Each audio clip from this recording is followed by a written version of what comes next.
on a vu qu'on avait ce fameux TPM qui est simplement l'ensemble des vitesses au point P de toutes les courbes gamma qui sont des courbes C infini.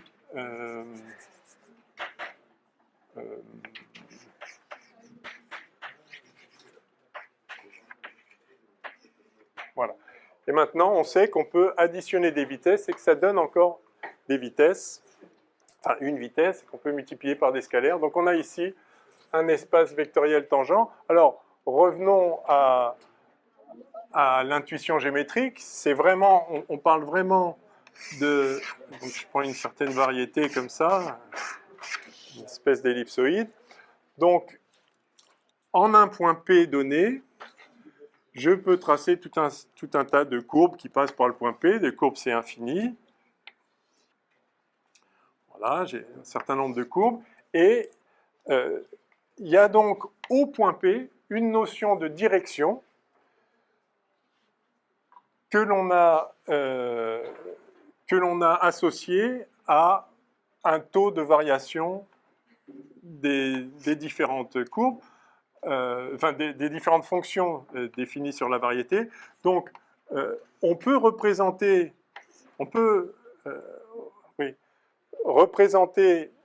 l'ensemble de ces directions comme des vecteurs dans un plan qui serait le plan tangent. Donc, j'ai ici cette direction-là, cette direction-là. Donc, l'intuition géométrique, lorsqu'on plonge la variété dans un espace Rn supérieur, c'est que effectivement, les vitesses qu'on a définies là, enfin qu'on avait définies, le f rond gamma prime au paramètre tel qu'on atteint le point P, ces vitesses-là sont les vecteurs au sens des vecteurs de Rn, mais alors enfin de Rm, m supérieur à n, dans lequel la variété Rn est plongée. Alors, il y a une question qui est importante mathématiquement. Est-ce qu'on peut toujours plonger une variété dans un espace plus vaste, comme ça? La réponse est oui, mais pas forcément dans un espace avec juste une dimension de plus. On peut être obligé d'aller jusqu'à 2 fois la dimension. Mais si on fait ça, quand on fait ça, alors effectivement, il est vraiment possible de voir l'espace vectoriel tangent comme le plan tangent au sens de Rn, enfin de Rm, et donc représenter, pour guider l'intuition, le plan tangent comme on le fait là, avec ici, à ce point-là, il y a un plan tangent là, puis ici, il y a un plan tangent là, avec en chaque point un ensemble de directions ici, puis donc un ensemble de vecteurs qui sont des vecteurs en un point. Hein, je reviens au tout premier cours entre les différences vecteurs d'espace entre deux points et vecteurs en un point.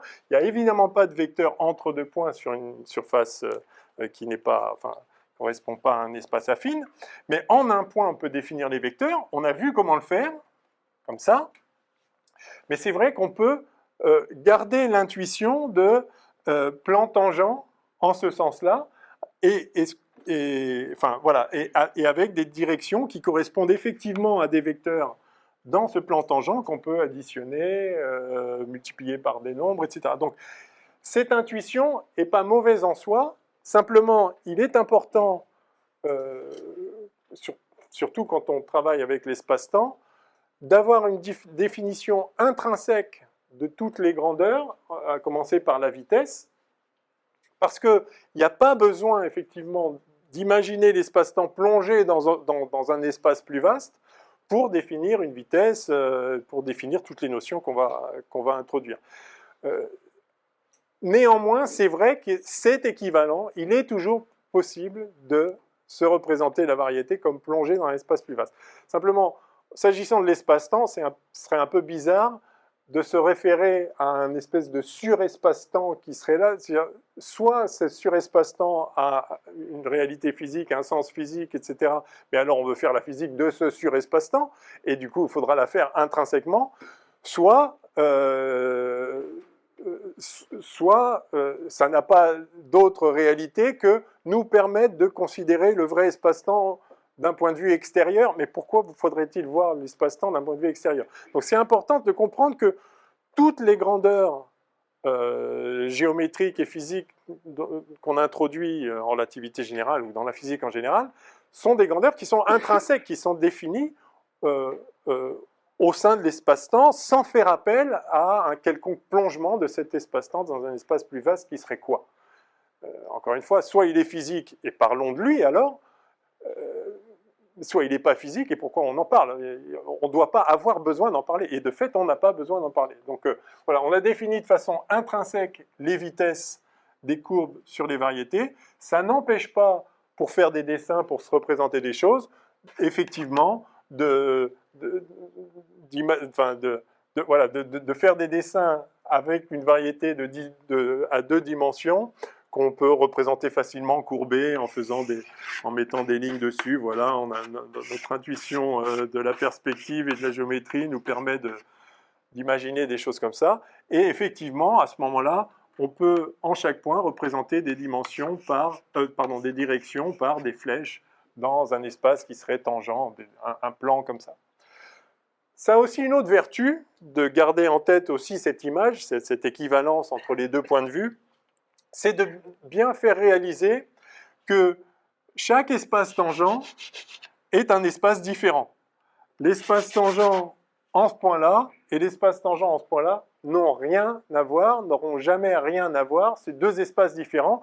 Une vitesse en un point n'est pas une vitesse en un autre point, ne peut pas être comparée à une vitesse en un autre point. Il n'y a aucun sens à dire cette vitesse-là, c'est la même que celle-là. Elles n'appartiennent pas au même plan, point final. D'accord ? Donc, dire un corps garde la même vitesse en se déplaçant, ça ne veut rien dire. Parce que comment cette vitesse-là pourrait être la même qu'une vitesse là? Ça ne veut rien dire, ce n'est pas le même espace. Donc ça, c'est très important. Parce que néanmoins, on va pouvoir parler de ligne droite. Donc normalement, une ligne droite, c'est justement le vecteur tangent, c'est toujours le même. Mais ça veut dire quoi être le même? Puisque c'est déjà pas le même espace. Oui. Est-ce qu'on peut définir des transformations qui permettent de passer d'un espace tangent à un autre? Alors, peut-on passer d'un espace tangent à un autre? Alors, ce qui est sûr, c'est que, on va le voir d'ailleurs tout de suite, ces espaces tangents, c'est des espaces, donc c'est des espaces vectoriels qui ont une certaine dimension. Ils ont, en l'occurrence, ça va être la dimension n, on va le montrer tout de suite. Évidemment, entre deux espaces tangents qui sont tous les deux Rn, en quelque sorte, des espaces vectoriels dimensionnels, oui, il y a des... Enfin, on peut établir un homomorphisme, un isomorphisme entre les deux. Sauf qu'il n'y a pas d'isomorphisme canonique entre eux, c'est-à-dire que vous pouvez décider que ce vecteur-là, c'est le même que celui-là, d'accord, mais vous pouvez aussi décider qu'en fait, c'est le même que celui-là, et pourquoi pas. Et alors, on pourrait se dire, donc, on va voir justement, on va introduire la notion de connexion affine liée ou dérivée covariante, on va voir que, enfin, dans le cas de la relativité générale, c'est la même chose, qui permet effectivement de relier d'une certaine façon un espace vectoriel tangent en un point à un espace vectoriel tangent en un autre point. Mais la manière dont on peut en quelque sorte transporter les vecteurs en un point vers des vecteurs en un autre point, c'est ce qu'on appelle le transport parallèle, donc c'est une notion absolument importante qu'il va falloir aussi bien sûr introduire. Transporter un vecteur parallèlement à lui-même ne peut se faire de façon cohérente que le long d'une courbe. C'est-à-dire, vous pouvez prendre un vecteur ici, donc un vecteur en ce point-là, donc dans le plan tangent de ce point-là, si vous voulez. Encore une fois, en réalité, la vitesse, le vecteur, il est défini intrinsèquement. Mais soit, vous pouvez le représenter, enfin le voir comme ça, comme un vecteur du plan tangent. Il y a un sens à dire, je me déplace le long de cette courbe en gardant le vecteur parallèle. Hein, typiquement, voilà, je tends mon bras, voilà, cette direction, je me déplace comme ça à la surface de la Terre en le gardant parallèlement à lui-même. Et effectivement, si je fais ça, là, je suis en train de tourner le vecteur. Donc, il y a un sens, enfin, on va introduire, il va falloir une structure supplémentaire pour pouvoir faire ça, puisque sinon, encore une fois, les espaces tangents en deux points différents n'ont rien à voir. Ils sont isomorphes parce qu'ils ont la même dimension, mais il n'y a pas d'isomorphisme canonique. On va introduire une structure qui permet de définir un transport parallèle, donc de dire, pendant que je me déplace, je ne change pas la direction du vecteur. Donc là, effectivement, ça donne une correspondance. Le problème, c'est qu'on ne pourra pas faire ça de manière cohérente à l'échelle de la variété, comme on pourrait le faire dans un espace affine. Et c'est l'exemple bien connu du transport parallèle sur la Terre, par exemple. Vous vous mettez sur ce méridien-là et vous pointez vers le sud. Ou même vous partez du pôle Nord et puis vous traversez vous déplacez sur ce méridien. Et vous pointez toujours vers le sud en vous déplaçant. Alors évidemment, vu dans l'espace 3D, dans lequel la sphère est inscrite, en réalité, ce vecteur, c'est jamais le même, puisqu'il bascule dans la troisième dimension. Mais, vu intrinsèquement sur la courbe, il y a une certaine direction, et vous dites, OK, je garde la même direction. Donc vous faites ça, puis une fois que vous arrivez, mettons, à l'équateur, maintenant vous vous déplacez le long de l'équateur, c'est pareil, sans changer la direction. Donc vous faites quoi? Vous faites ça, vous faites ça, vous faites ça, vous faites ça, puis vous vous retrouvez par exemple ici. Et puis maintenant, d'ici, je vais remonter vers le pôle Nord, et toujours sans changer la direction. Donc là vous dites, OK, cette direction-là, c'est la même que celle-là, c'est la même que celle-là, puis celle-là, c'est la même que celle-là, etc. Puis là, vous remontez. Vous remontez. Vous remontez. Et puis là, vous retrouvez là, et vous êtes comme ça maintenant. Donc celle-là, c'est la même que celle-là, c'est la même que celle-là, c'est la même que celle-là, c'est la même que celle-là, c'est la même... Ah, sauf que là, c'est pas la même. Donc il n'est pas possible de dire ce vecteur-là, c'est le même que celui-là. Ça dépend par où vous êtes passé. Donc en fait, il n'y a pas une façon cohérente de lier deux plans tangents en des points différents. Il n'y en a pas. Donc le seul truc qu'on pourra faire, c'est de dire malgré tout, le long d'une courbe, je peux transporter un vecteur de façon parallèle, mais pour définir comment le faire, il faudra introduire une structure supplémentaire qui est justement la connexion affine ou la dérivée covariante qui produisent la même structure dans ce cas-là. OK, ça répond à votre question? Ouais, OK. D'accord. Donc, bon ben voilà, il nous reste à montrer, cinquièmement, que l'espace vectoriel tangent, alors donc ça s'appelle l'espace vectoriel tangent, d'où le T, au point P, à la variété M. On va montrer qu'il est de dimension n, en fait, et pour ça, on va on va identifier une base de TPM associée à une carte particulière.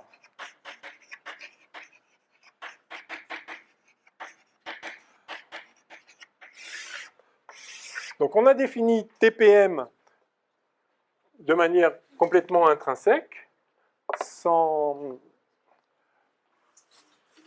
référence à une carte particulière.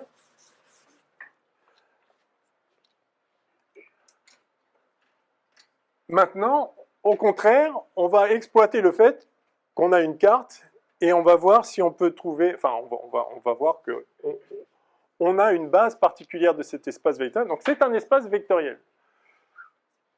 Question, quelle dimension?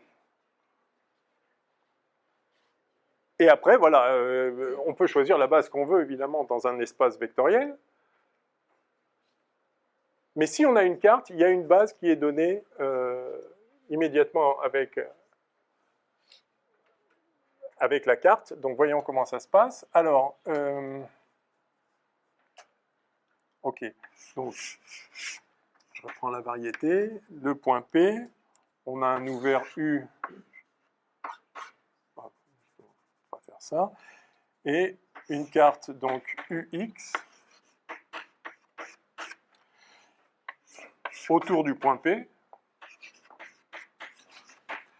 Et je m'intéresse à TPM, donc je peux représenter ça dans la carte X. Donc je vais avoir X1, X2, X3, Xn. Et dans cette carte, bah, j'ai des coordonnées particulières. Enfin, j'ai des lignes particulières qui sont les lignes de coordonnées. Ces lignes-là, je peux les remonter dans la carte et je vais avoir un quadrillage comme ça de la variété par les lignes coordonnées. Alors, qu'est-ce que j'appelle lignes coordonnées?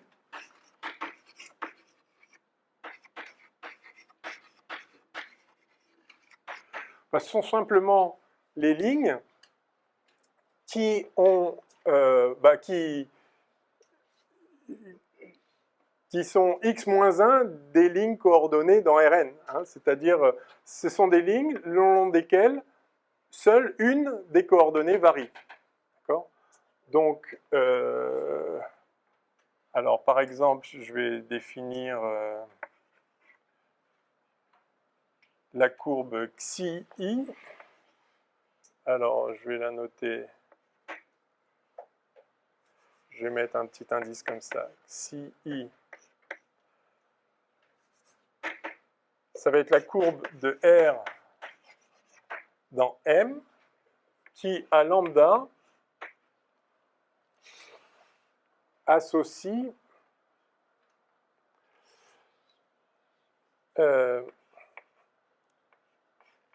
x1 de P, x2 de P, il va me manquer de la place,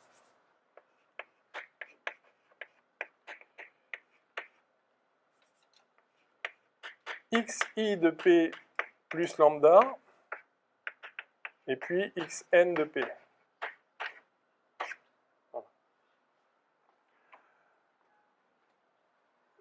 Si P est dans la carte ce point-là, par exemple, de coordonnées x1 de P, x2 de P, x3 de P, xn de P, je vais considérer la carte qui est... Pardon, la courbe qui se projette dans la carte par cette ligne-là. C'est quoi cette ligne-là? C'est la ligne pour laquelle toutes les coordonnées sont les mêmes que P, sauf la IM, qui est celle de P plus lambda. Donc, par exemple, si I c'est 2, bah, x1 reste le même, x3 reste le même, xn reste le même, mais x2 varie. Voilà. Donc, j'ai cette ligne-là qui va remonter ici. Voilà. Une courbe ici. Donc, ceci est une courbe particulière. Et je peux me poser la question, quelle est la vitesse de cette courbe?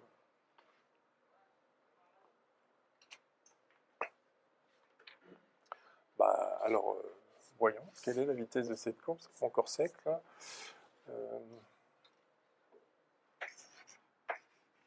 V de xi, je la note xi i comme ça pour l'instant. V de xi i.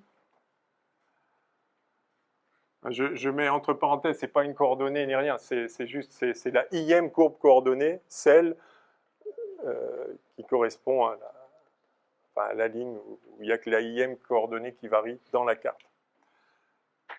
Au point P. Que vaut cette vitesse-là? Alors, bah, par définition, ça va être une vitesse qui, à la fonction f, associe le nombre f xi i prime de quelle valeur de lambda? Ben, on passe en P quand lambda vaut 0, ici, par construction. Hein.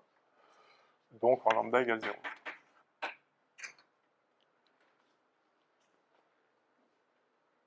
Ah, pardon. Oh là, pardon pour l'erreur. C'est x moins 1 de ça. Hein. Le point de la variété, c'est le point dont les coordonnées sont ça, justement. Hein, c'est ce que je disais, je remonte la courbe coordonnée, je la remonte dans la variété. Hein, c'est ça, la courbe xi, c'est un ensemble de points sur la variété, hein, pardon. Bien sûr.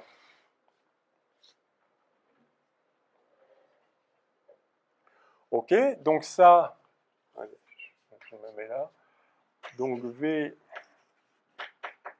si I au point P, c'est donc F rond x-1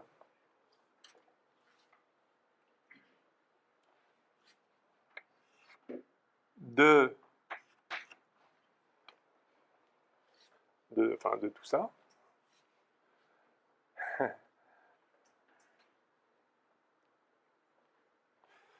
Ouais, je vais le faire comme ça. Et on va refaire la chain rule de tout à l'heure. D'accord? Donc c'est ça la vitesse par définition. J'introduis ici x-1 rond x. On fera ça des milliers de fois, hein, c'est déjà la deuxième fois aujourd'hui. On fera ça encore de très nombreuses fois. Donc c'est toujours le même truc. Vous voulez dériver la fonction f rond xi. Vous dites que f rond xi, c'est f rond x moins 1 rond x rond xi, c'est-à-dire vous descendez dans la carte puis vous remontez, c'est toujours pareil, puisqu'on ne peut pas dériver les choses dans la variété, ça n'a pas de sens. Vous mettez dans une carte, vous remontez, et donc là on a la chain rule. Alors maintenant, ça y est, vous êtes presque déjà complètement habitué. Ça fait quoi? Ça fait somme sur, alors je ne vais pas prendre i, je vais prendre j, puisque i c'est déjà la IM coordonnée, la courbe IM coordonnée, somme sur J de, alors on dérive la fonction par rapport à chacune de ces slots et on multiplie par la dérivée de chaque slot par rapport à lambda. Donc ça va être d rond J de f rond x moins 1 en quel point? Ben, en point x de xi i de lambda, enfin appliqué à lambda égale 0, et x rond xi à lambda égale 0, bah, c'est justement ici les coordonnées du point P. Hein, donc c'est x de P, si vous voulez. Fois la dérivée de ça par rapport à lambda. Enfin, de la JM ici par rapport à lambda. Fois xj rond xi prime en lambda égale 0. Prime d sur d lambda. Okay. Et ça,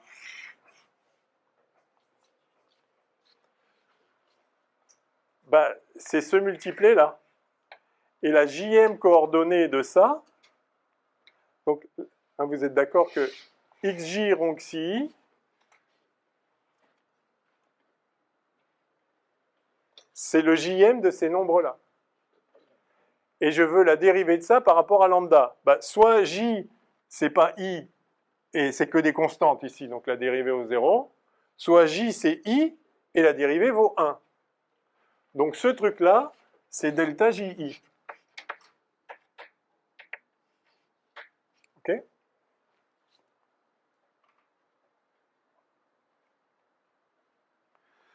OK, et donc ça, bah du coup, je fais une somme sur j, mais tous les termes sont nuls sauf celui qui vaut i.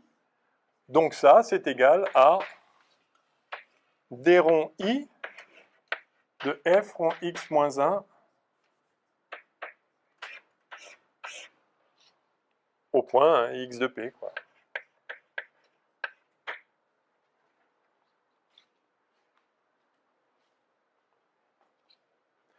D'accord? Ça, c'est une fonction de Rn dans R. Je le dérive par rapport à la ième slot. Okay. Alors là, je vais introduire une notation que vous connaissez tous, mais que vous n'avez pas forcément l'habitude d'interpréter comme ça. Ceci, on le note, c'est une notation. Ceci se note df sur dxi.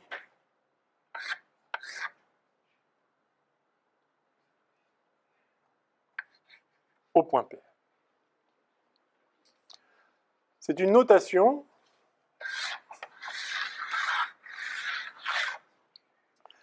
Alors, cette notation correspond exactement à ce à quoi vous êtes habitué avec les dérivées partielles.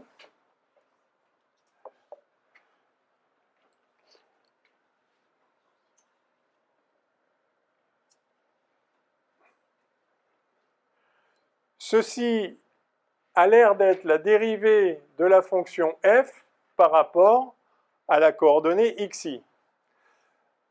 Et c'est ce que vous utilisez, c'est ce que vous utilisez toujours, par exemple, je sais pas, vous avez une fonction f, je sais pas, définie sur l'espace f de x, y, z, et vous écrivez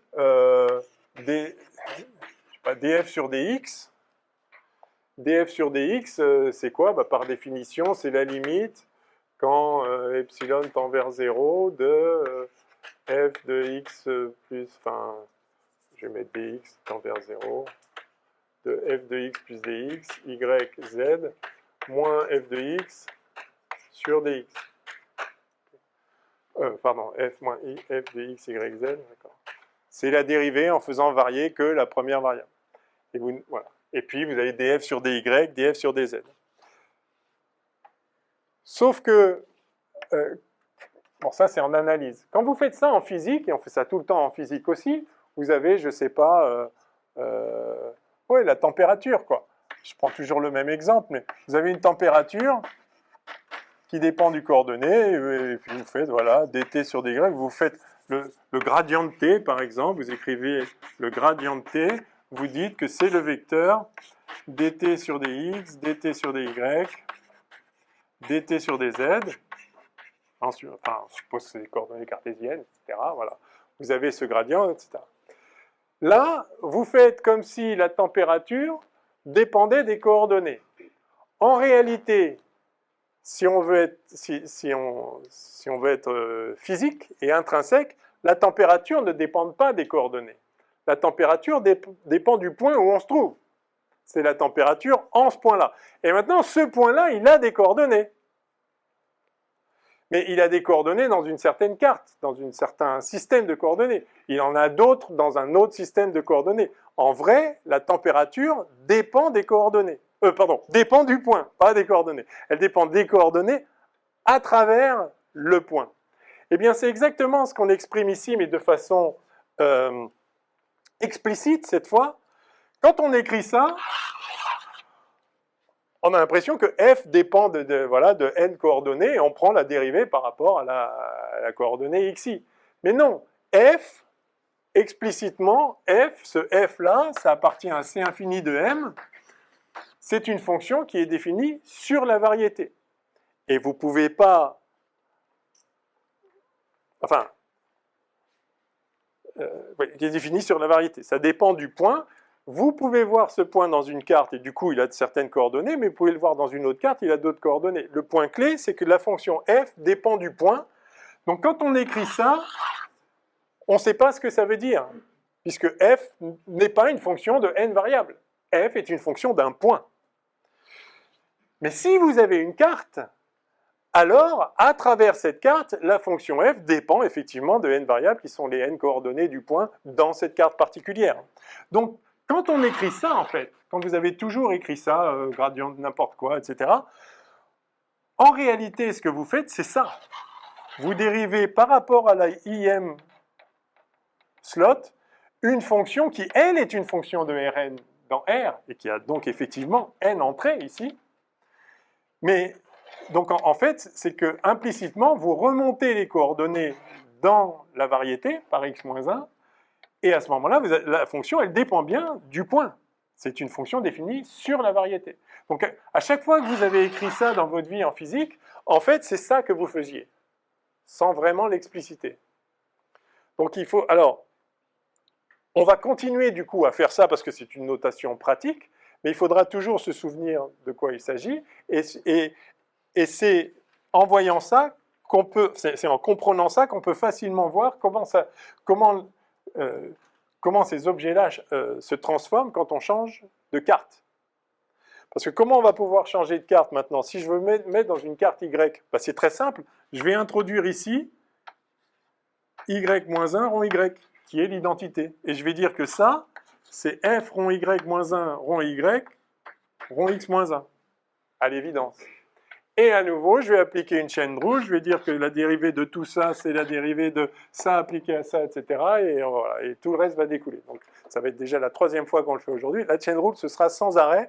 Et à chaque fois, vous avez un objet, voilà. Vous descendez dans une carte et vous remontez dans la carte. Tout ça pour pouvoir travailler dans une carte. Il faut évidemment à chaque fois s'assurer que ce qu'on fait ne dépend pas de la carte dans laquelle on travaille. Mais ce n'est pas interdit de travailler dans une carte particulière. Simplement, il faut savoir donc ce qui en dépend et ce qui n'en dépend pas. Il faut comprendre quelle est la quantité intrinsèque dont on parle. Et si on la lit dans une carte, il faut aussi savoir qu'est-ce qui se passe si on la lit dans une autre carte, comment on passe de l'une à l'autre, etc. Donc c'est pour ça qu'il faut être rigoureux sur les objets dont on parle. Donc quand on écrit ça, il y a un manque de rigueur parce qu'on fait comme si f dépendait de coordonnées alors que f dépend d'un point qui a des coordonnées. Donc c'est indirectement. La vraie chose, c'est ça. Les coordonnées remontent dans la variété, la fonction est définie sur la variété, et ça c'est la vraie grandeur à laquelle on se réfère quand on écrit ça. Ok. Alors, quel rapport avec la base induite? Eh bien, le rapport, le voilà. C'est que maintenant, donc là, j'ai exprimé la vitesse, donc c'est un premier résultat, hein. Ceci est la vitesse de la courbe coordonnée. Alors, plus exactement, pardon, chaque fois, j'ai déjà fait 2 fois l'erreur ce matin. Ça, c'est la vitesse appliquée à f. Hein. La vitesse, c'est la fonction qui prend n'importe quelle fonction et qui en fait un nombre. Donc ça, c'est la vitesse de xi appliquée à f. Voilà. Donc, si maintenant...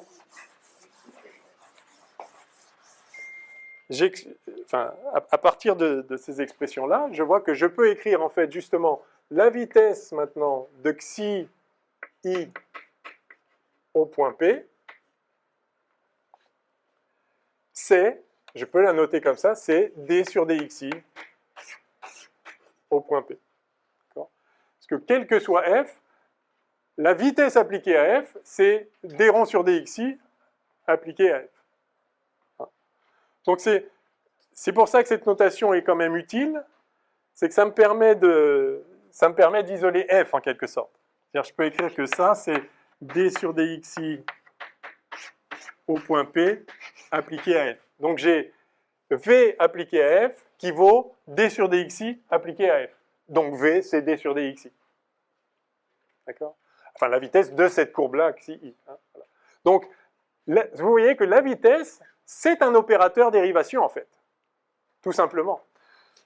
La vitesse, c'est un truc, vous prenez une fonction, vous faites un nombre, et ce symbole-là dit exactement la manière dont ce nombre est produit à partir de la fonction, compte tenu du choix d'une carte. Alors évidemment, dans une autre carte, la vitesse de la même courbe, c'est aussi d sur dyi au point P. Dans une autre carte, donc ça c'est en s'appuyant sur la carte UX, avec P qui appartient à cette carte, et ça c'est vu dans une carte VY, avec P. Donc dans cette notation, encore une fois c'est une notation, le X ici est très important. Il nous dit de quelle carte on parle. Et là, le Y est important. D'accord.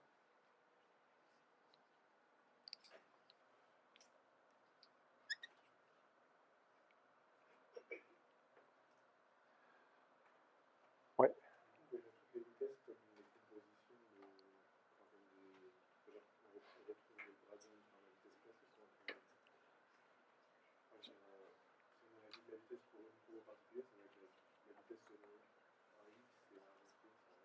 Oui, alors justement, ce qu'on va voir là maintenant, c'est que n'importe quelle courbe peut s'écrire comme une combinaison linéaire de ces vitesses-là particulières, des vitesses des courbes coordonnées.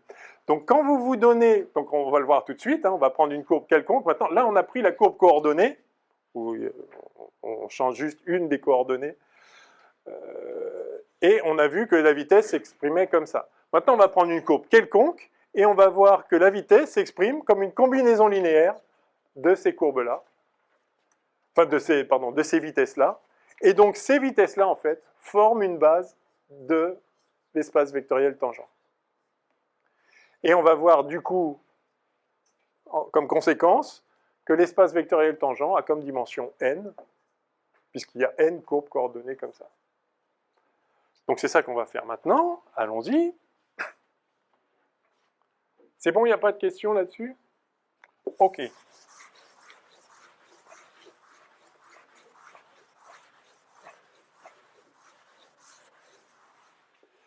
Donc maintenant, je prends une courbe quelconque, gamma.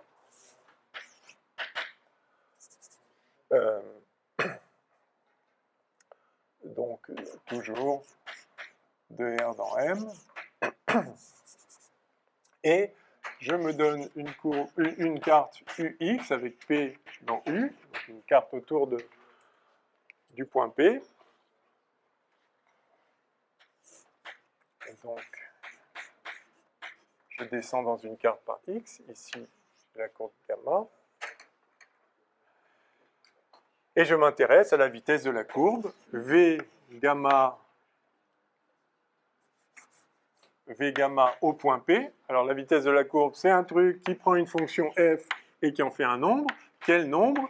Eh bien f rond gamma prime en lambda 0, sachant que gamma de lambda 0 égale P, à la valeur du paramètre où on passe par le point P. Voilà, et j'ai une carte, je vais descendre dans la carte, comme toujours. Donc j'introduis ici x-1 rond x. D'accord? Donc ceci va faire f rond x-1 rond x rond gamma prime, au point lambda 0. Je fais la chain rule, d rond i f rond x-1, pardon, oui, enfin oui, tout à l'heure c'était j, maintenant c'est i parce que j'ai plus besoin, enfin peu importe. Donc x i rond gamma prime en lambda 0. Et ça, c'est en x de p, c'est-à-dire en x rond gamma de lambda 0, si vous voulez. Parce que gamma de lambda 0, c'est p. Bon, voilà. Et ça, je l'ai effacé, c'était là. Ça, c'est justement notre définition. Ce truc-là, c'est ça qu'on appelle des ronds f sur des ronds xi.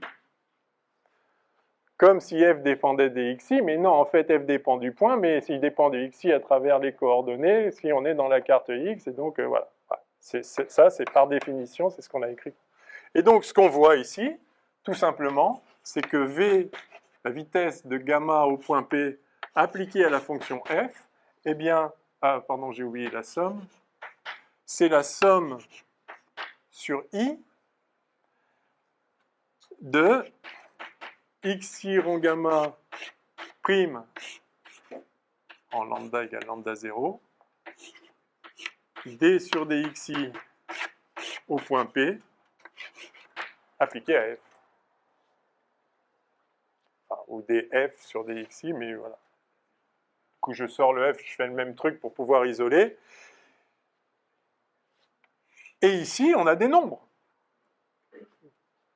Ça, c'est la dérivée de la fonction xi en tant que fonction coordonnée quand on se balade sur la courbe. Au rythme de la courbe, au rythme du paramètre de la courbe. Quand on arrive au point P, xi a un certain taux de variation qui vaut ça. Alors ça, on peut le noter, on le note souvent, gamma i point, en rappelant que Donc, c'est les coordonnées dans la carte X du point de la courbe au paramètre lambda 0.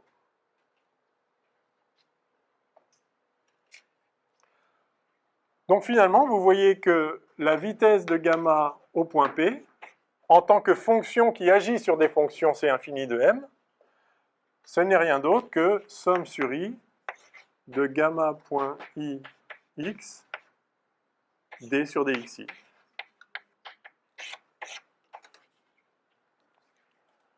Et voilà, on a montré que la famille des vitesses d sur dxi est une famille génératrice de l'espace tangent TPM. Puisque j'ai pris une courbe quelconque, j'ai pris une vitesse quelconque en fait, donc toute vitesse est la vitesse d'une certaine courbe, j'ai pris une courbe quelconque, j'ai donc une vitesse quelconque, et cette vitesse quelconque s'exprime comme combinaison linéaire des vitesses particulières des courbes coordonnées qui se notent donc d sur dxi, et dont la signification profonde est celle-ci.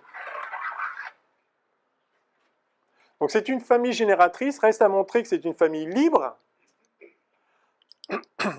et à ce moment-là, on pourra dire que c'est une base. D'accord ?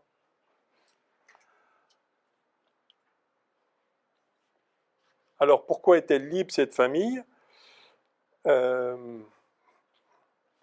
Oui.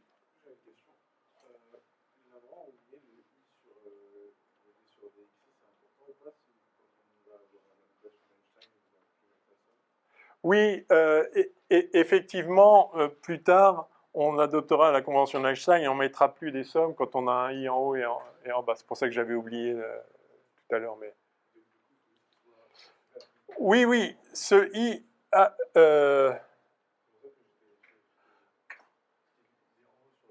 Oui, mais il est en bas, là. D sur dxi, il est en bas. Oui. Je vois ce qu'il faut. Oui. Non, c'est bien comme ça qu'on le note. Il est au dénominateur. Parce qu'effectivement, cet objet-là, en tant que...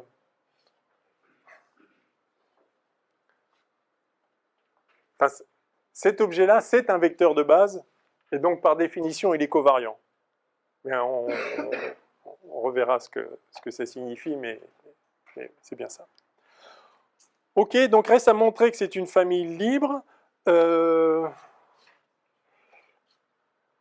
Eh bien, c'est simple. Comme on montre qu'une famille est libre, vous prenez une combinaison linéaire et vous dites qu'elle est égale à 0, ça implique que chacun des coefficients sont nuls. Donc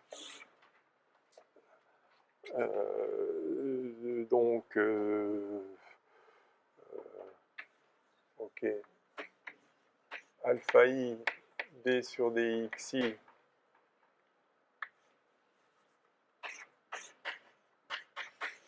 égale 0. Donc ça implique que, quel que soit f, alpha i df sur dxi au point P est nul. Hein. Si ça, en tant qu'objet qui prend une fonction qui fait un nombre, c'est la fonction nulle, alors ça veut dire que quelle que soit la fonction qu'on prend, ça fait 0. Or ça, ce n'est rien d'autre que alpha i, par définition, d rond i de f rond x-1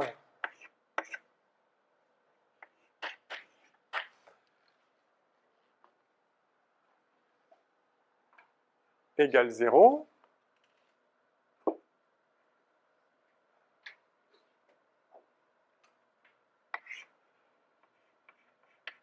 X de P, oui, et...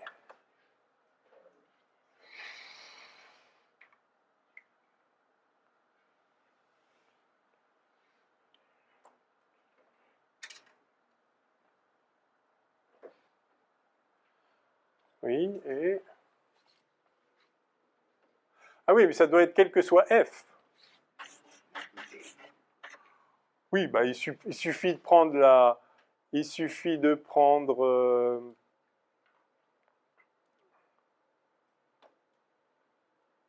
Donc, pardon, j'ai à nouveau, pour l'instant, il faut que je laisse les sommes, parce qu'on n'a pas encore introduit la convention d'Einstein, même si vous la connaissez, il vaut mieux que je fasse ça. Donc, je suppose qu'on a cette combinaison linéaire qui est nulle. Ça veut dire que pour toute fonction f, ça va faire 0. Donc, tout ça va faire 0. OK, donc maintenant, il suffit que je prenne une fonction f. Par exemple, je vais prendre comme fonction f la fonction qui, au point P, associe xk de P. D'accord? Je peux. En chaque point, il y a une certaine valeur de la kème coordonnée dans la carte X. OK? Auquel cas, ce truc-là,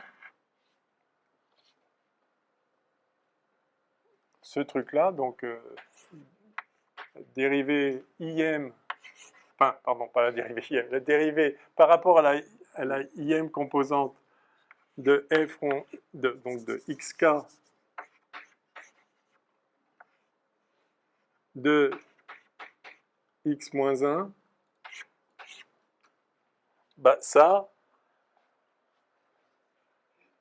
prend les k composantes et ça le remonte ça prend les n composantes, d'accord? Ça prend les n composantes. Vous avez x1, x2, xn. Ça remonte vers le point P, et ensuite, ça prend la kème composante du point P. Donc, ça va vous donner xk. Donc, ça, c'est la fonction qui a x1, x2, et xn associe xk. Et vous la dérivez par rapport à la im slot.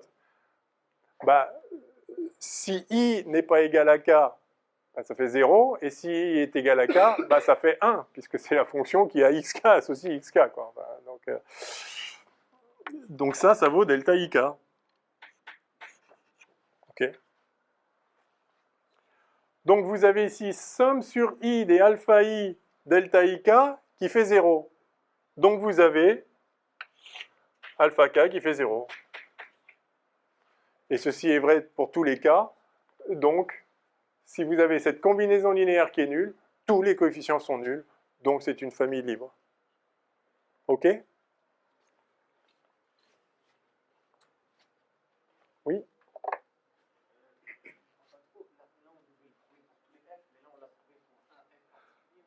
Non, non. Ce qu'on dit, on dit que ça c'est nul. Donc il faut que pour n'importe quel f, ça soit nul. Donc en particulier, il faut que pour ce f-là, ce soit nul. Et dire que pour ce f-là, c'est nul, ça implique que alpha k égale 0. Puis après, on va le dire que pour alpha, un autre alpha, voilà. OK? Bon, donc c'est tout à fait simple. Et donc, on voit que la famille des delta, des df, des d sur dxi,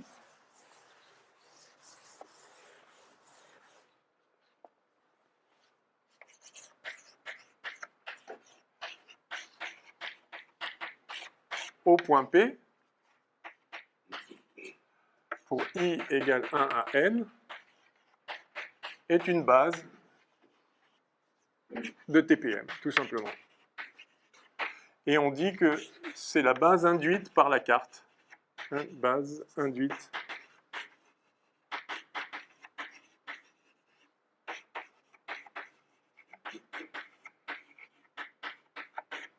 par la carte UX. OK? Voilà, donc chaque carte fournit une base particulière.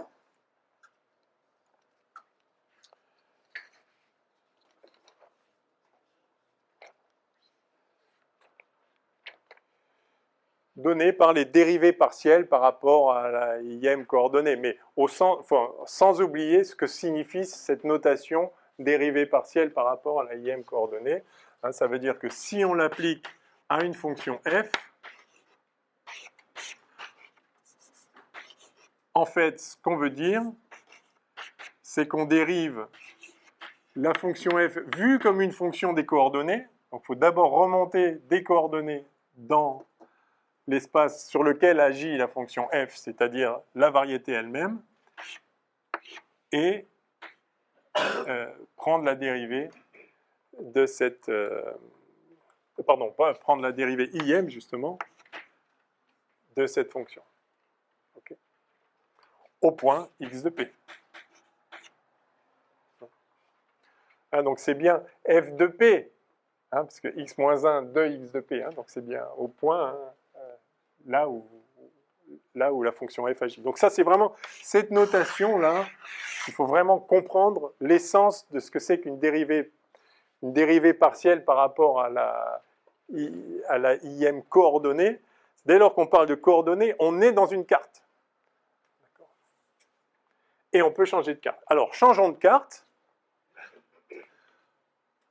Donc, n'importe quel vecteur de l'espace tangent, donc n'importe quelle vitesse de n'importe quelle courbe, a une certaine, a un certain développement dans une base induite par une certaine carte. Ce développement est donné par, voilà, comme ça, avec ici ce gamma.i qui donc n'est rien d'autre que la dérivée de gamma, de x rond, de xi rond gamma. IM coordonnée du point atteint par la courbe, on dérive par rapport au paramètre, qui est le nombre réel, au rythme duquel on parcourt la courbe. Donc maintenant, on va changer de carte.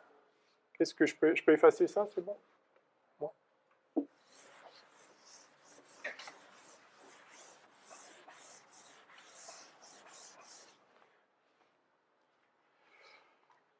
Donc de la même façon, je vais avoir la vitesse de la même courbe, ça va être un gamma.i de y, d sur dy. Et comment on passe de l'un à l'autre. Alors, comment je m'y prends?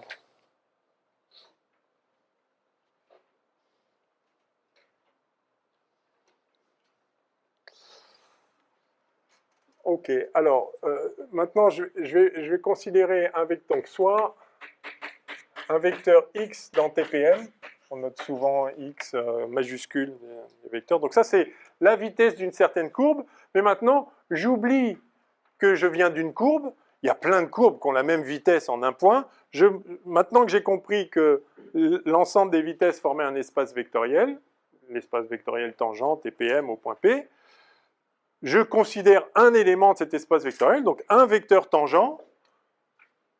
Je peux oublier qu'il vient d'une courbe. Bien sûr, il y a une courbe dont il est la vitesse. Il y a plein de courbes dont il est la vitesse. Je le considère juste en tant qu'objet, maintenant, de cet espace vectoriel tangent. Donc, j'ai un certain vecteur, TPM. Il s'écrit forcément comme d sur dxi est une base. Il existe, c'est ça que ça veut dire que c'est une base, il existe un unique multiplet x1 x2, xn, tel que x, c'est somme sur i dxi, d sur dxi, au point P. Toujours précisé au point P, c'est sous-entendu là dans ce qu'on fait, parce qu'on est toujours en un point, et quand on va faire des champs de vecteurs, évidemment, il faudra savoir où on est, puisque justement, en chaque point, il y aura un d sur dxi en chaque point, et ce ne sera pas les mêmes. Ce sera des vecteurs qui appartiennent à des espaces tangents différents. Il n'y a absolument aucun moyen de dire que l'un c'est l'autre ou une combinaison des autres. Non, ces deux espaces vectoriels tangents en deux points différents n'ont rien à voir. Ils auront la même dimension, d'accord, mais ils n'ont rien à voir. Soit dit en passant, donc on vient de montrer que l'espace vectoriel tangent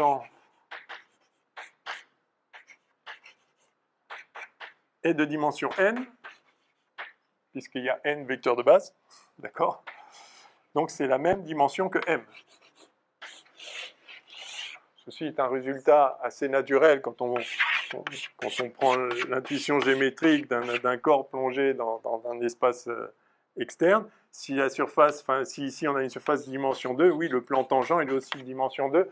Il y a autant de directions dans la variété indépendante dans lesquelles on peut se déplacer qu'il y a de coordonnées pour mapper, pour cartographier la variété dans Rn.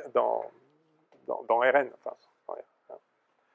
Donc c'est deux notions différentes de la dimension. Ça, c'est une dimension topologique de la variété. Ça, c'est une dimension algébrique de l'espace vectoriel tangent à la variété. Mais c'est les mêmes. Et ça capture notre intuition que quand on dit que l'espace est de dimension 3,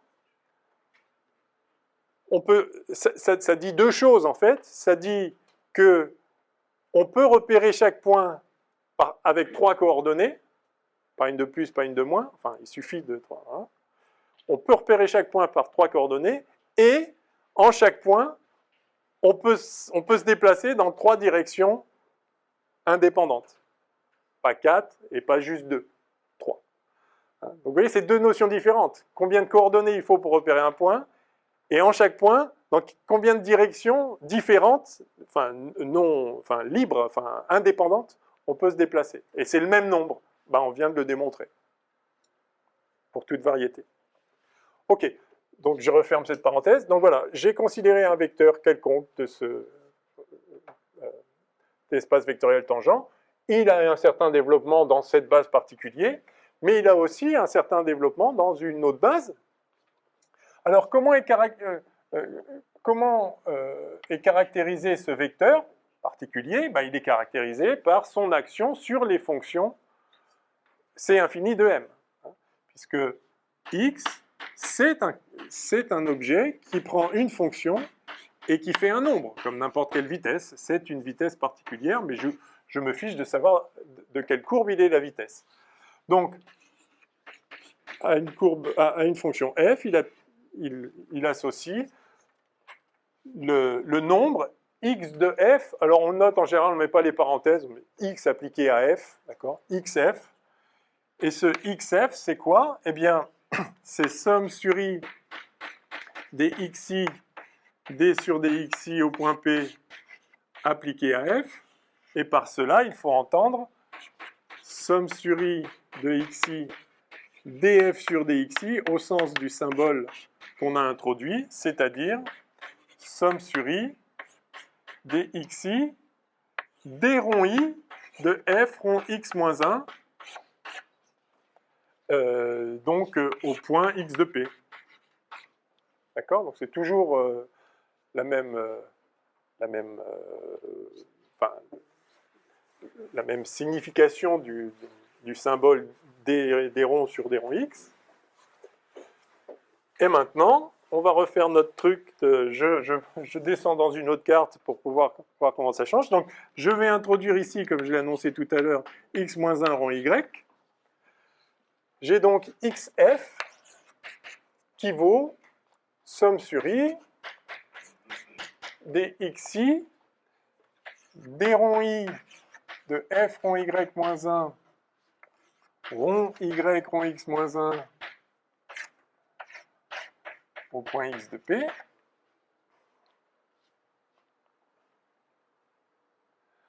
Alors vous voyez toujours que à chaque fois tout est bien C infini comme il faut, hein, puisque ça c'est une fonction de transition de carte. Comme on a une structure différentielle sur la variété, ceci est une fonction C infini de Rn dans Rn. Je pars d'une carte et je vais dans une autre carte. Je pars d'une carte Rnx, je remonte dans la variété et puis je redescends dans la carte Rn de y. Hein, donc U x v y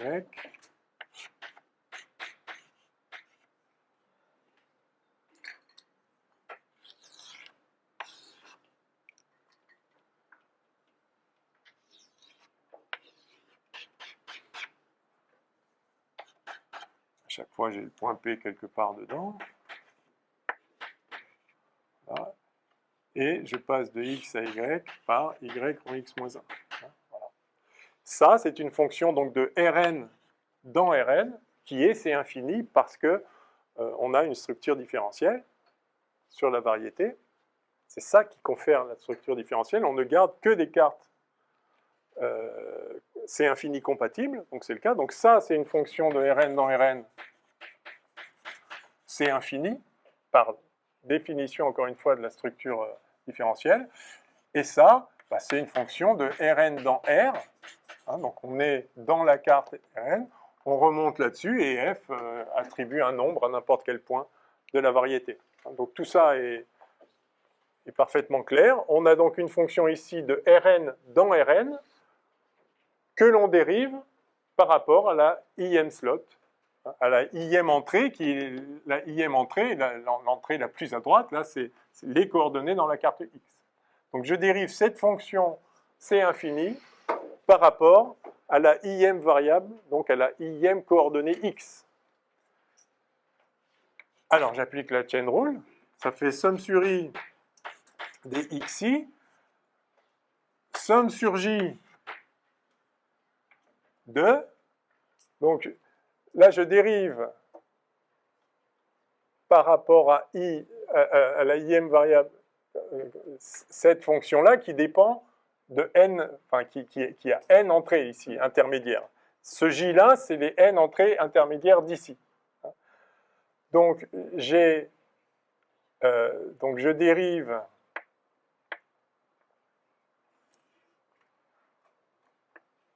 je dérive chacune des entrées, donc y rond x moins 1, chacune des entrées donc avec ici y, j, le yj, donc la jm. Vous êtes d'accord que là il y a j nombre ici. Donc je dérive le premier fois la dérivée de ça par rapport à la première slot, plus je dérive le deuxième fois la dérivée par rapport à la deuxième slot, etc. Donc dérivée intérieure, si vous voulez, ça, donc des ronds i, donc j, je peux le mettre là ou là, peu importe. Je le mets là, par exemple. Donc c'est la jm coordonnée. Là, encore une fois, il y a n nombres ici. Donc je prends le premier, je le dérive par rapport à ce par rapport à quoi je dérive, donc le i ici. Et ensuite, j'ai la dérivée partielle, entre guillemets, enfin la dérivée par rapport à la jm slot, justement, de cette fonction-là, f rond y-1.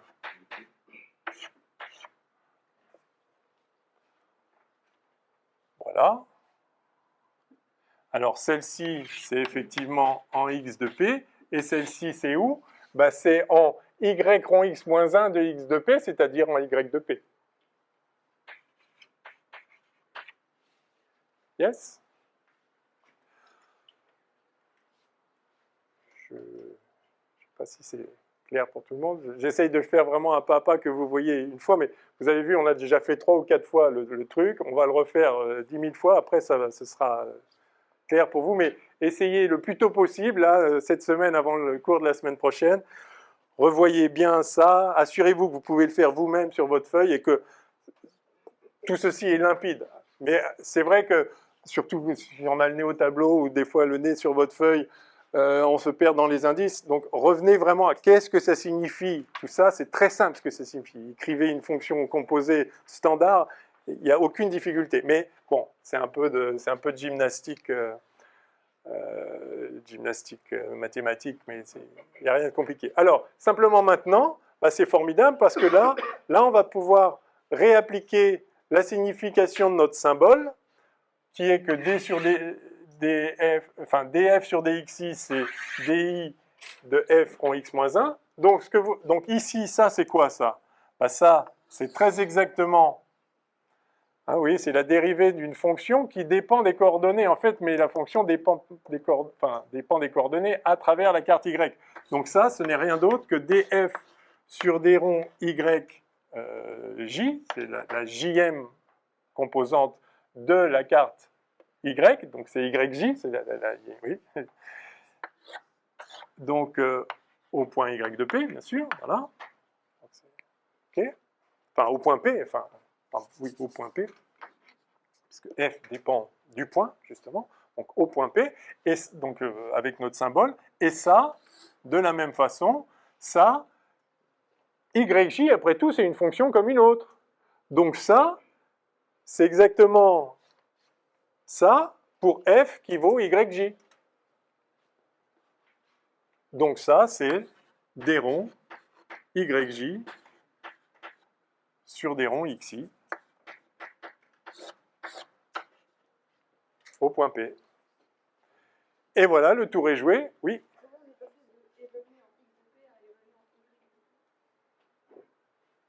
Ici? Non, là c'est bien. Ah oui, ici. Ici, vous voulez dire? Oui, parce que ça c'est quand vous dérivez f rongé prime, même à une seule variable, ça c'est f prime de g de x fois g prime de x. D'accord? Parce que cette fonction-là, f rond x moins 1, rond y moins 1, elle s'applique sur y rond x moins 1 de x de p. Cette fonction, elle agit ici, dans la carte y. Donc, effectivement, il faut ramener vous partez d'ici, vous remontez, vous redescendez, donc c'est bien en y. OK? OK, donc on a terminé. On a montré que XF, c'est somme sur I.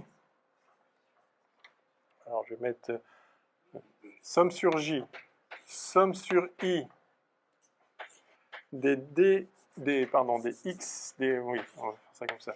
DYJ sur DXI au point P XI, D sur DYJ F au point P. J'ai juste remplacé, d'accord? J'ai remis les termes.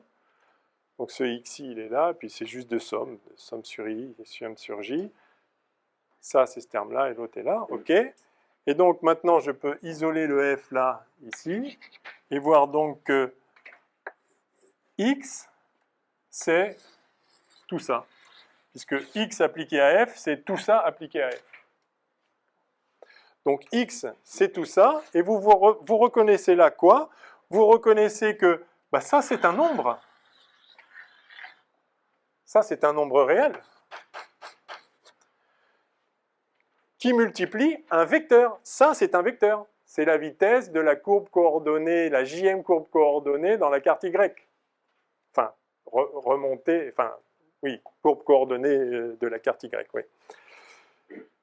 Donc, on est parti de ce développement pour X dans la base induite par la carte X, et on est arrivé à une autre expression du même vecteur X, qui est, alors avec des J là, et puis on changera les indices après, donc, je vais le noter comme ça en fait, de YJ D sur DYJ au point P avec YJ égale, je lis ici ce que vaut YJ, c'est tout ça, c'est ce nombre-là, donc c'est somme sur I des DYJ sur DXI de XI, fois XI, pardon. Eh bien voilà la formule de changement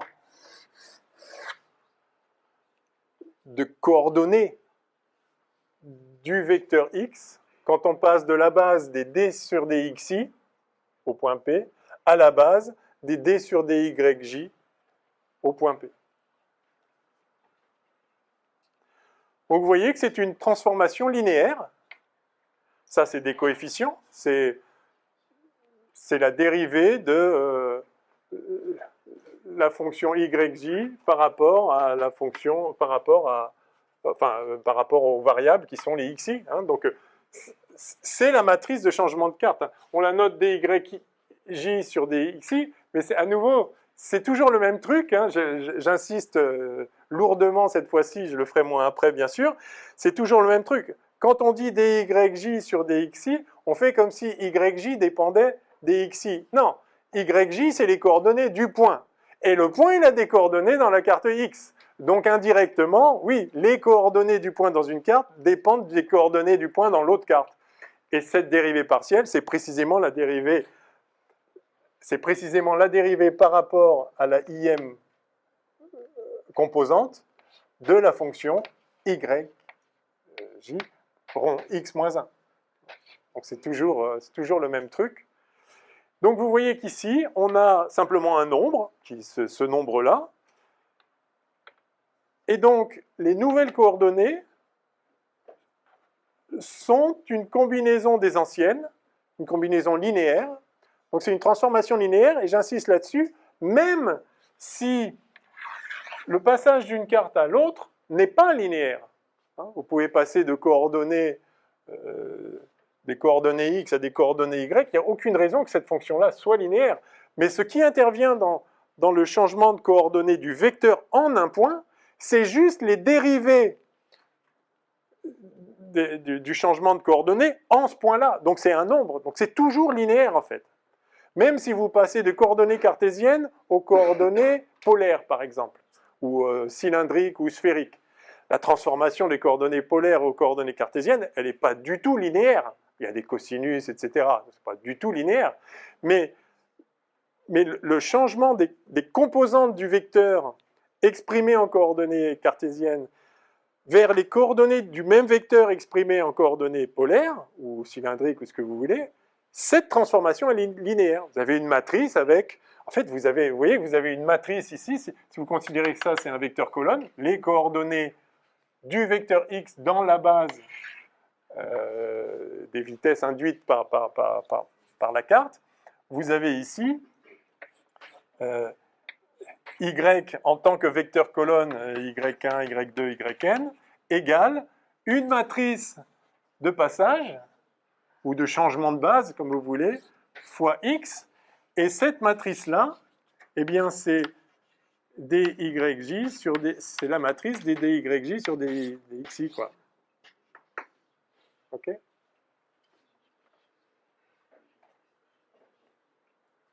Voilà, donc c'est très simple, hein, c'est de l'algèbre linéaire, même si la transformation de coordonnées n'est pas linéaire.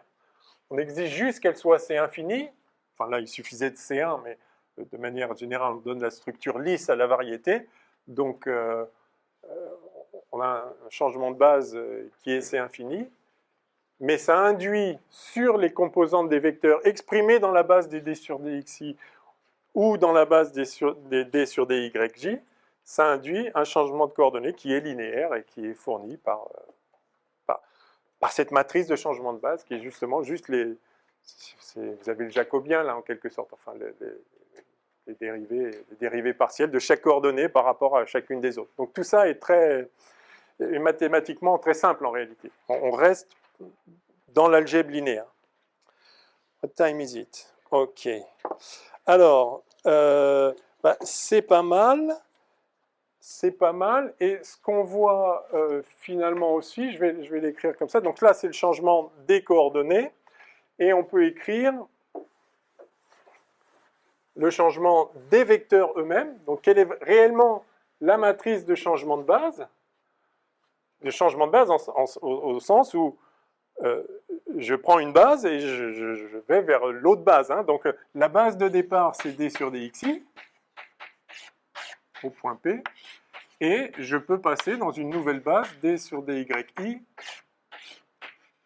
au point P. Comment je passe de l'une à l'autre? En fait, on vient de le voir. On vient de voir que d sur dxi, pardon, oui, d sur dxi, en fait, c'est dyj sur dxi, d sur dxj, à chaque fois au point P. Ça, vous avez dû l'écrire 10 000 fois, sans forcément réaliser, d'abord sans forcément le justifier, très proprement, ou sans réaliser qu'est-ce qu'il y avait derrière.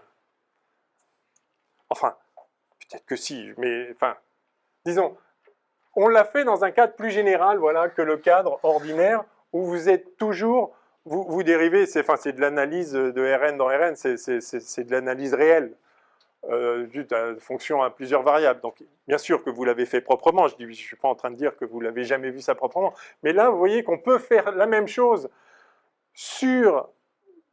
entre des cartes qui lisent une situation qui se passe dans le vrai monde sur lequel, là, on ne peut pas faire de dérivée ni rien. C'est ça la nouveauté, quoi. Donc on a étendu ce que vous saviez faire depuis toujours, on l'a étendu à une situation où ce n'est pas les objets eux-mêmes qui sont différenciables, c'est leur traduction dans des cartes. Enfin, ils sont différenciables au sens où leur traduction dans une carte l'est, mais il n'y a pas une notion native de différenciabilité en dehors des cartes. Bon, donc ça c'est très naturel. Alors vous voyez donc qu'on passe... ouais. Bon, cette formule, je ne sais pas, je pense que vous auriez pu l'écrire à main levée comme ça. Donc sachez-le, mais ça se retrouve, voilà, ça se retrouve comme on l'a fait, quoi, en remontant et en redescendant dans l'autre cas. Ok, donc il nous reste, on a dit, un quart d'heure. Se pose à moi la question de quoi faire maintenant, parce que j'avais prévu faire tellement plus, mais c'est pas grave. Alors là, en fait, j'avais prévu de faire une annexe, comme j'ai fait l'an dernier, sur l'algèbre multilinéaire, mais on me fait savoir que vous connaissez déjà l'algèbre multilinéaire, vous savez déjà ce que c'est qu'un espace dual, vous savez presque déjà ce que c'est que des tenseurs. Est-ce que vous suivez tous le cours de théorie des champs? Non. Donc tout le monde n'a pas forcément vu ces choses. Vous l'avez déjà vu en cours de théorie des champs ou c'est juste dans le poly et vous savez que vous le verrez? Vous l'avez déjà vu. Bon, je vais faire le strict minimum. Je pense que vous savez tous ce que c'est qu'un espace dual. Oui, moyen. Vous l'avez vu, mais vous avez un peu oublié. Ok, on va rappeler ça. On va rappeler. Je pense que je vais court-circuiter l'annexe, quitte à vous renvoyer en fait aux vidéos du cours de l'an dernier. Je vais quand même récapituler les principaux résultats et les idées fondamentales, mais ça nous permettra de gagner un petit peu de temps pour aller plus vite sur la physique. Donc, on a... Donc, je vais peut-être appeler ça 6 espace vectoriel cotangent.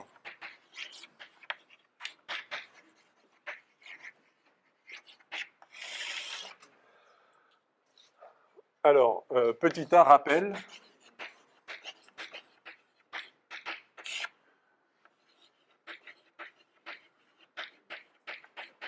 Espace vectoriel dual. Donc, je considère un espace vectoriel V avec son addition et sa multiplication par un scalaire. Je considère que les scalaires sont des réels. On va rester le plus près possible de ce qui me concerne en relativité générale. Et aussi, V, du coup, est de dimension finie. Hein, l'espace-temps est de dimension 4. Il y a des subtilités en dimension infinie, c'est pas la peine qu'on rentre dedans du tout. Donc on a un espace vectoriel, on peut, enfin à cet espace vectoriel est associé un dual,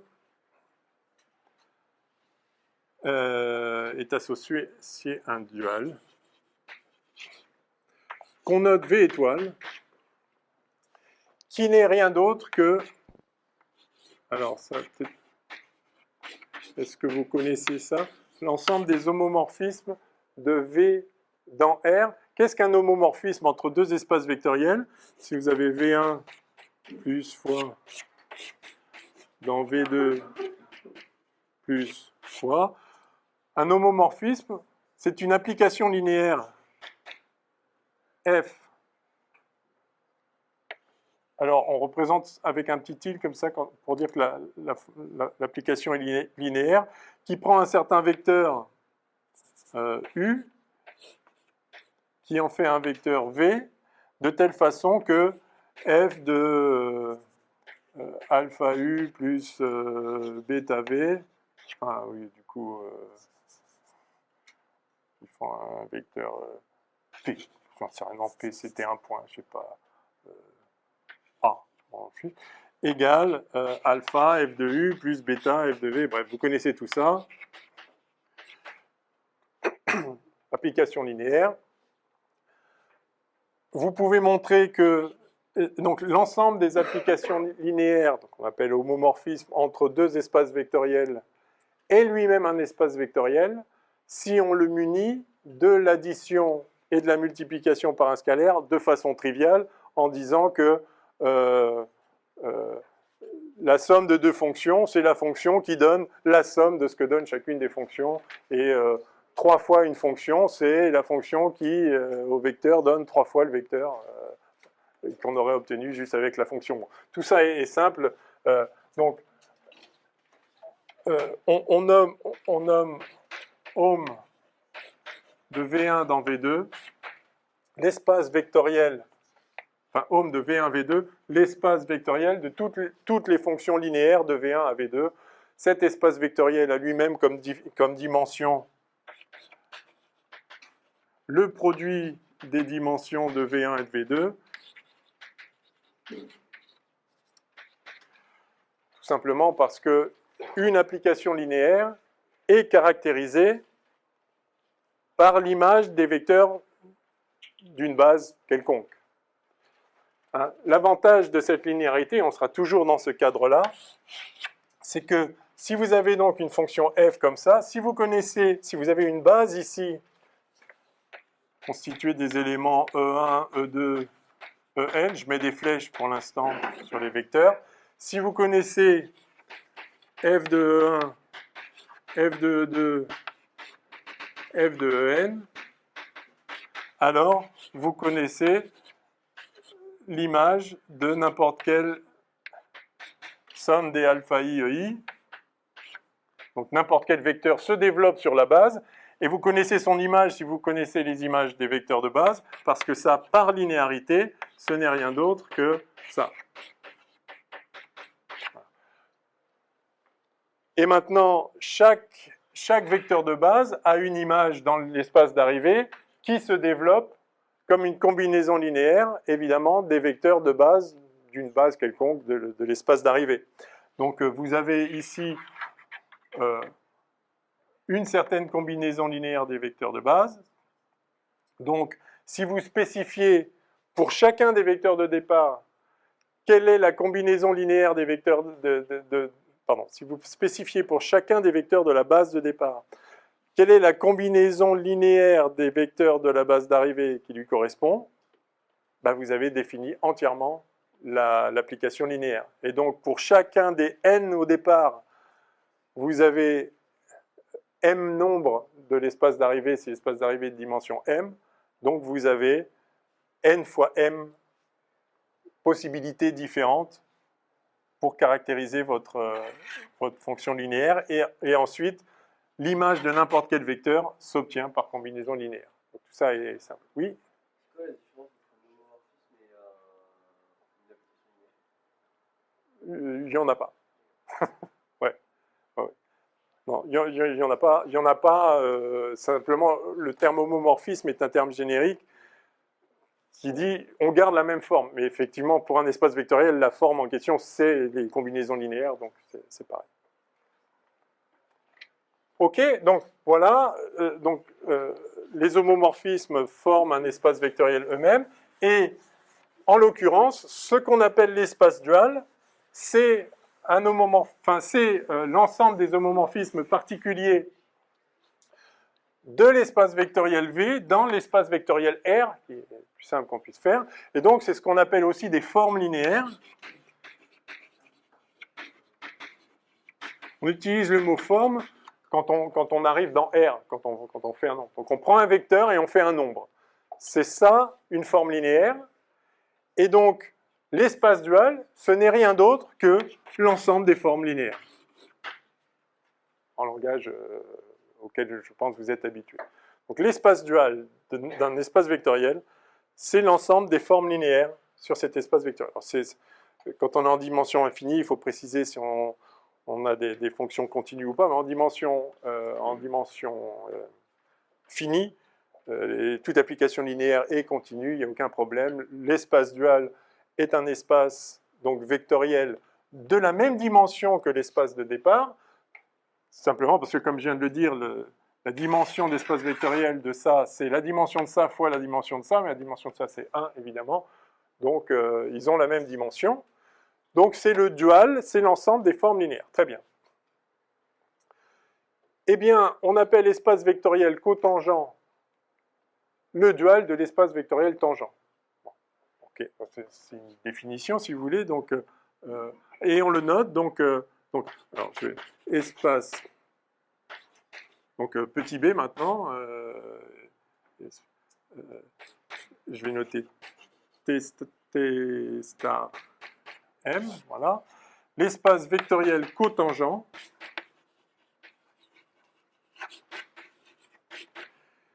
est tout simplement TPM étoile, donc le dual de TPM que l'on note TP star M.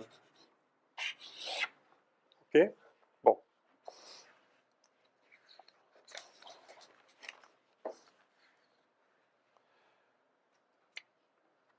Très bien. Alors, ils ont la même dimension, qui est donc, comme on l'a vu, la dimension de la variété.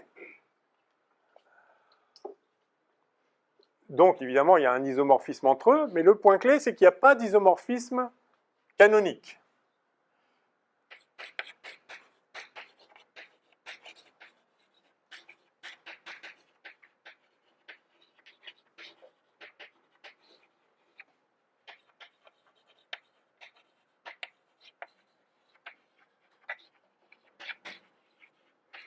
Hein, c'est-à-dire que vous pouvez évidemment faire une bijection qui est aussi un homomorphisme, enfin donc un isomorphisme entre les deux espaces vectoriels, puisque c'est l'espace vectoriel sur le même corps de la même dimension, mais il n'y a aucun moyen de le faire de façon naturelle, qui ne soit pas arbitraire. Donc vous pouvez associer un vecteur à un autre, mais pourquoi celui-là plutôt qu'un autre? Donc c'est vraiment le... Enfin, oui, bon, ok. Ok.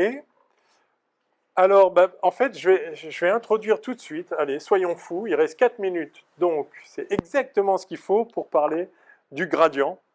Je vais tout de suite parler du gradient, c'est incroyable. Peut-être pas. Oui, c'est là, alors, je ne vais pas me lancer dans le gradient, je vais juste vérifier si j'ai besoin de... oui, si j'ai besoin d'introduire, oui, il faut que je parle de la base duale. Je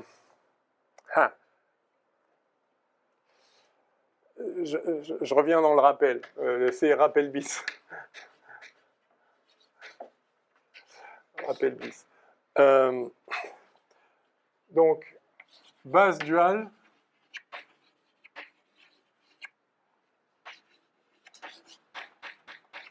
De V étoile. Oui, ça, il faut quand même que je fasse ça. Donc, vous avez l'espace vectoriel V avec une base E1, E2, En. Il est de dimension n. À cette base-là est associée une base de l'espace dual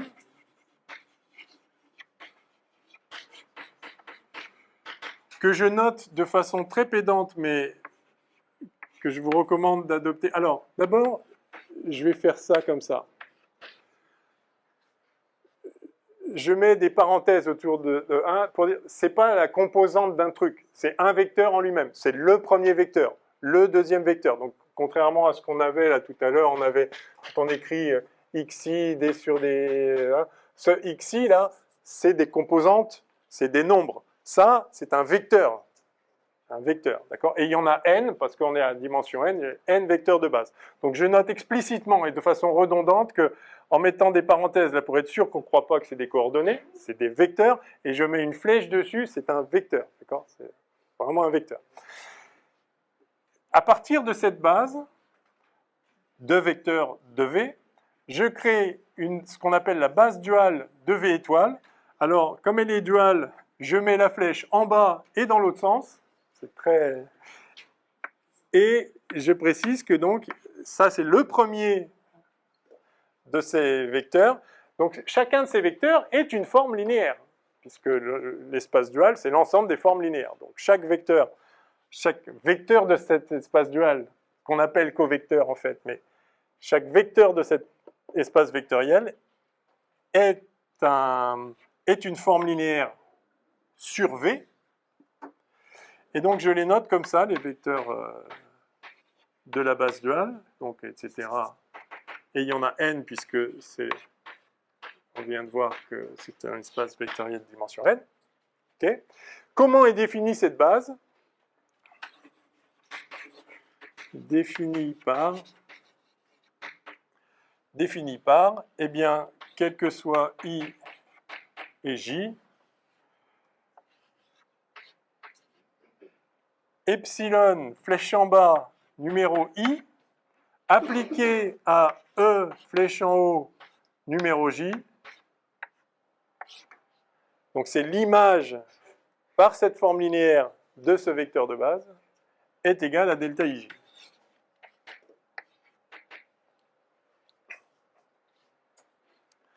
D'accord?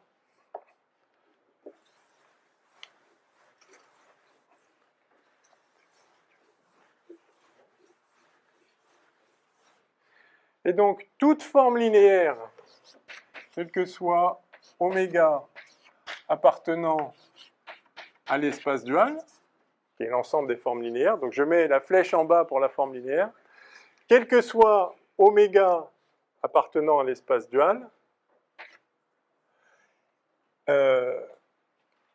donc ceci est une base, donc il existe des coefficients oméga i tels que oméga est égal à oméga i epsilon i avec la somme. Je m'arrête là, je crois que vous avez des séminaires là après. Ah oui, ok, je vais m'arrêter. C'est peut-être mieux, il faut que vous mangiez quand même. On reprendra ça la prochaine fois. Ouais, je vais m'arrêter là. Donc, entraînez-vous à refaire les passages de cartes, là, les chain rules, etc., que ce soit bien clair, parce qu'on va en refaire plein.